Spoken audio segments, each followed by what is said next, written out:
اعوذ باللہ من الشیطان الرجیم بسم اللہ الرحمن الرحیم فلعلک باخع نفسک علی آثارہم، تو اے نبی شاید کہ آپ اپنے آپ کو ہلاک کر لیں گے ان کے جو اثرات پڑنے والے ہیں، عیسائیت کے اس غلط عقیدے کے جو نتائج برآمد ہوئے ہیں، جب یہ نتائج ظاہر ہوں گے تو وہ اتنے سنگین ہوں گے، فلعلک باخع نفسک، کہ ان کے احساس سے اور ان کے ادراک سے شاید کہ آپ اپنے صدمے سے اپنے آپ کو ہلاک کر لیں۔ ان لم یؤمنوا بہذا الحدیث اسفا، اگر یہ لوگ اس حدیث پر، اس قرآن پر، یہ بات جو بتائی جا رہی ہے اس پر ایمان نہ لائے، اس پر ایمان نہ لائے، اپنے اس غلط عقیدے پر قائم رہے، اس غلط مذہب کو انہوں نے برقرار رکھا، تو اس کا جو رد عمل ہوگا نوع انسانی پر، اور اس سے تاریخ انسانی اور انسانی ثقافت جس غلط رخ پر پڑے گی، جو دجالیت کا فتنہ اسے جنم لے گا، ان تمام چیزوں کے اثرات سے شاید آپ کو اتنا صدمہ ہو کہ فلعلک باخع نفسک علی آثارہم ان لم یؤمنوا بہذا الحدیث اسفا انا جعلنا ما علی الارض زینۃ لہا، ہم نے زمین کے اوپر جو کچھ ہے اسے اس کا گہنا بنا دیا ہے، بناؤ سنگھار بنا دیا ہے، زینت بنا دیا ہے۔ یہ آپ نوٹ کر لیجئے، لفظ زینت اور زمین میں اس کی زیبائش اور آرائش، یہ اس سورہ مبارکہ کا عمود ہے، یعنی اس کو اتنا کھبا دیا ہے نگاہوں میں اللہ نے کہ آخرت سے خود بخود انسان غافل ہو جاتا ہے۔ یہ پردہ پڑ گیا ہے، چمک دمک ہے، یہ کاریں ہیں، یہ بلڈنگیں ہیں، یہ کوٹھیاں ہیں، یہ عالیشان عمارتیں ہیں، یہ کیا کچھ اس کی جو یوں سمجھیے پومپ اینڈ شو جو ہے اس وقت دنیا کا، اور ظاہر بات ہے امریکہ میں جا کر دیکھیے تو جو کچھ یہاں دیکھ رہے ہیں اس سے 10 گنا 100 گنا 1000 گنا آپ کو نظر آئے گا، عقلیں دنگ ہو جاتی ہیں۔ نتیجہ کیا نکلتا ہے کہ انسان یہ سمجھتا ہے کہ اصل شے یہی مادہ ہی ہے، اصل ہدایت پہ یہی لوگ ہیں، یہی لوگ ہیں صحیح معنی میں کہ جنہوں نے واقعتاً علم حاصل کیا ہے، لہذا ان کی غلط تہذیب، ان کا غلط تمدن، ان کے تمام غلط ثقافت کے معاملات کی بھی ہم اسی طریقے سے پیروی کر رہے ہیں۔ یہ سارا مسئلہ جو ہے وہ اس لیے ہے کہ یہ چمک دمک دنیا کی زیبائش اور آرائش، اس سے ہم متاثر ہیں۔ انا جعلنا ما علی الارض زینۃ لہا، جو کچھ زمین کے اوپر ہے اسے ہم نے اس کے لیے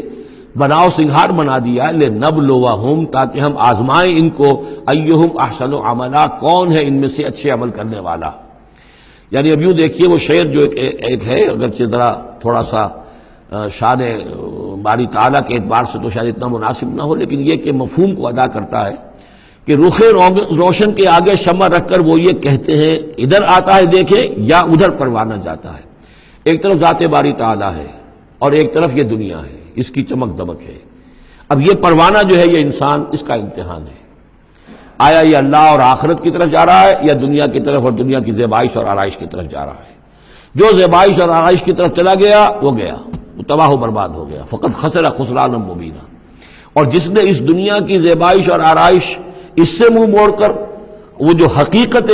جو اصل حسن ازلی ہے اللہ تعالیٰ کا، اور اس کا جو جلال اور کمال ہے، اور جو آخرت کی نعمتیں ہیں ان کو اختیار کر لیا، وہ کامیاب ہو گیا۔ تو امتحان اتنا ہی ہے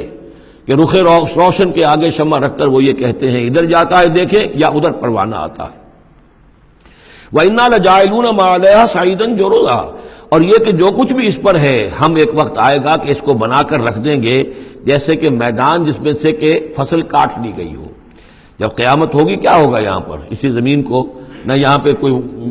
وہ پہاڑ رہ جائیں گے، کوٹ کوٹ کر چپٹی کر دی جائے گی، نہ یہ آپ کے پاس جو ہے وہ اسکائی اسکریپرز رہ جائیں گے، نہ یہ اعلیٰ شان عمارتیں ہوں گی، کچھ نہیں ہوگا۔ یہ سب برابر ہوگا جیسے کہ کسی کھیت کے اندر سے فصل کاٹ دی جاتی ہے تو اب وہ پڑا ہوتا ہے ویران۔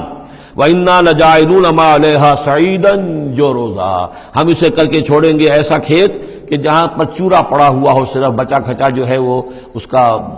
توڑی کا، اور کچھ نہ ہو۔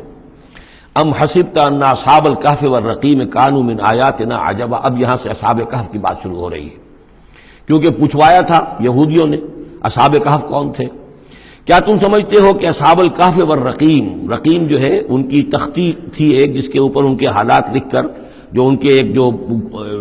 کہف تھی ان کی غار جو تھی اس کے اوپر لگا دی گئی تھی، تو انہیں اصحاب الکہف بھی کہتے ہیں، اصحاب الرقیم بھی کہتے ہیں، یہ دونوں انہیں ایک ہی گروہ کے نام ہیں۔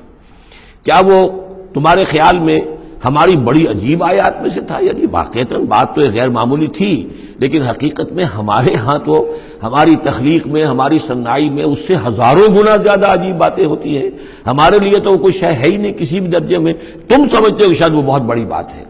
یہ سابق کہف کا جو قصہ ہے، اب میں سمجھتا ہوں کہ پورے وثوق کے ساتھ ہم کہہ سکتے ہیں کہ یہ قصہ کیا تھا۔ دیکھیے جب حضرت مسیح علیہ السلام آئے ہیں تو یہ پورا علاقہ جو ہے فلسطین کا اور یہاں پہ جو آپ نے تبلیغ کی ہے تو یہ اس وقت رومن امپائر کا ایک حصہ تھا. اگرچہ مقامی طور پر ایک لوکل بادشاہ جو تھا یہودی وہاں پر حکومت کر رہا تھا، لیکن وہ پپٹ تھا، اصل میں تو حکومت جو تھی رومیوں کی، جو رومی تھے بت پرست. اور اس کے بعد چونکہ انہوں نے بغاوت کی، حضرت مسیح تو اٹھا لیے گئے سن 30 عیسوی کے آس پاس یا 33 عیسوی کے آس پاس، لیکن اس کے بعد جو ہے ان یہودیوں نے بغاوت کی رومیوں کے خلاف، جس کے نتیجے میں سن 70 عیسوی میں ٹائٹس رومی نے تو ان کی حکومت بھی ختم کی اور بیت المقدس کو برباد کیا، یروشلم کو تباہ کیا، 1,33,000 یہودیوں کو قتل کیا اور ان کو بھیج دیا، نکال دیا وہاں سے باہر. اس وقت کا معاملہ یہ ہے کہ اب کوئی اکے دکے جو بھی رہ جاتے تھے یہاں پر، کوئی یہودی یا عیسائی، یہودیوں کو تو نکال دیا، عیسائی رہ گئے، لیکن عیسائیوں پر بھی بہت ظلم ہوتا تھا. یہ موحد تھے، حضرت عیسیٰ کے ماننے والے، وہ بت پرست تھے. تو اس زمانے میں کہیں بادشاہ کوئی تھا ڈیسیس یا دقیانوس جس کو کہتے ہیں، اس کے زمانے میں کچھ جو عیسائی تھے حضرت عیسیٰ پر ایمان رکھنے، آج کے عیسائیوں پر قیاس نہ کیجئے، جو نصارہ تھے حضرت عیسیٰ کو ماننے والے جو موحدین تھے، ان میں سے کچھ نوجوانوں کی پیشی ہوئی بادشاہ کے دربار میں. انہوں نے کہا کہ تم اپنے نئے دین سے اگر باز نہیں آؤ گے، اتنے دن کی مہلت تمہیں دی جا رہی ہے تو تمہیں سولی چڑھا دیا جائے گا، بس مہلت دی جا رہی ہے، جاؤ غور کر لو، سوچ لو. ان لوگوں نے آ کر سوچا کہ اب نہ تو ہمارے لیے یہ ممکن ہے کہ ہم مقابلہ کر سکیں، چلو کسی غار میں چھپ جاتے ہیں، دیکھیں اللہ تعالیٰ کیا کرتا ہے ہمارے لیے. وہ ایک غار میں جا کر چھپ گئے، اور غار میں جا کر چھپے ہیں تو اللہ نے انہیں وہاں پر سلا دیا، موت تاری نہیں کہ سلا دیا. اللہ کروٹ بھی بدلواتا رہا، ان کے لیے سارا کچھ بندوبست کیا، اللہ کی قدرت میں تھا. حضرت عزیر کو 100 برس کے لیے مار دیا تھا، موت کے بعد ان کو دوبارہ زندہ کر دیا. لیکن یہ کہ ان کا معاملہ یہ ہے کہ ان کو وہاں پر جو ہے تقریباً 300 برس یہ وہاں پر پڑے رہے اس غار کے اندر. غار کی شکل کچھ خاص ایسی تھی کہ ادھر آنا جانا لوگوں کا تھا ہی نہیں. اور یہ ہے جو موجودہ ترکی کے علاقے میں شہر ایفسس ہے ایک، اس کے آس پاس ہیں اس طرح کے غار، جیسے ایجنٹا کے غار ہندوستان کے مشہور ہیں، ایسے ہی وہاں بھی غاروں کا سلسلہ ہے. اور ہیں بھی وہ ایسے کہ ان کے دہانے جو ہیں وہ ہیں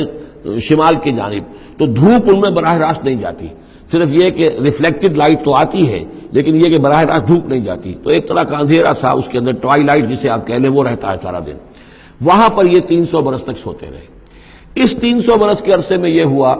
کہ رومن امپائر جو ہے اس نے خود عیسائیت اختیار کر لی. 300 عیسوی کے اندر کانسٹنٹائن جو تھا ایمپرر، وہ عیسائی ہو گیا. اب پوری امپائر جو عیسائی ہو گئی. اب اس کے زمانے میں اس کے بعد تھیوڈوسیس ہے ایک، 446 عیسوی میں یہ تھا، اس کے زمانے میں اللہ تعالیٰ نے ان لوگوں کو جگایا 300 برس کے بعد. اب یہ سمجھ رہے ہیں کہ وہی زمانہ ہے، وہی کفار کی حکومت ہے، وہی مشرکین ہیں. اب انہوں نے ڈرتے ڈرتے اپنے کسی ایک آدمی سے کہا بھائی جاؤ یہ لے کے سکہ لے کر جاؤ، چاندی کا آؤ، کچھ نہ کچھ کھانے پینے کے لیے لے کر آؤ، دیکھنا لیکن اس طرح ہو کہ ہمارا پتہ نہ چل جائے کہ ہم یہاں چھپے ہوئے ہیں. وہاں جو گئے انہوں نے وہ سکہ پیش کیا اور کہا یہ سکہ تمہارے پاس کہاں سے آیا؟ یہ تو بہت پرانا سکہ ہے، تو 400 سال پرانا، 300 سال پرانا سکہ کہاں سے لے آئے تمہیں کوئی خزانہ ملا؟ بہرحال اس حوالے سے اب وہ جو ہے وہ پکڑے گئے. ان کی حالت جو ہے وہ جو بات سامنے آ گئی، لیکن جب بات سامنے آ گئی تو اب ان کا تو بہت یعنی وہ عزت کی گئی، اس لیے کہ اب تو جو ان کا مذہب تھا در حقیقت پوری مملکت کا مذہب وہی ہو چکا تھا، تو صورتحال تو تبدیل ہو چکی ہے. پھر یہ کہ اس کے بعد تفصیل معلوم نہیں ہے کہ غالباً وہ جا کر اپنی اسی غار میں وہ سو گئے ہیں یا دوبارہ اللہ نے ان پر وہیں پر موت طاری کر دی ہے، اس کا دروازہ بند کر کے اور اس پر ایک تختی لگا دی گئی ہے. یہ اصحاب کہف ہے. گبن کی جو ہے decline and fall of Roman empire, اس میں بھی یہ 7 سلیپرز، 7 سونے والے، ان کی کہانی موجود ہے. یہ چیز جو ہے گویا کہ رومن لٹریچر کے اندر موجود تھی، اس کا جو ذکر موجود تھا، اور قرآن مجید میں یہ امتحاناً سوال کیا گیا حضور سے، تو اس کا جواب دیا گیا کہ یہ 300 برس تک کچھ لوگوں کو سلا دینا یہ اللہ تعالیٰ کے نزدیک تو کوئی بڑی بات نہیں ہے، تمہارے نزدیک. ام حسبت ان اصحاب الکہف والرقیم کانوا من آیاتنا عجبا اذ ابى الفتية الى الكهف، جبکہ وہ نوجوان آئے اپنے اس غار میں، فقالوا، اور انہوں نے کہا ربنا آتنا من لدنک رحمتا، پروردگار اب خاص اپنے خزانہ فضل سے ہمارے لیے رحمت کا بندوبست فرما، وہیئ لنا من امرنا رشدا، اور ہمارے لیے ہمارے معاملے کے اندر جو ہے وہ کوئی عافیت کا بندوبست فرما. فضربنا علی آذانہم، تو ہم نے تھپکی دے دی ان کے کانوں پر، فی الکہف سنین عددا، اسی وہ غار کے اندر جو ہے وہ سوتے رہے کئی سال. ابھی یہاں اس بات کو نہیں چھیڑا کتنے سال، سنین عددا، متعدد سال وہ سوتے رہے. ثم بعثناہم، پھر ہم نے انہیں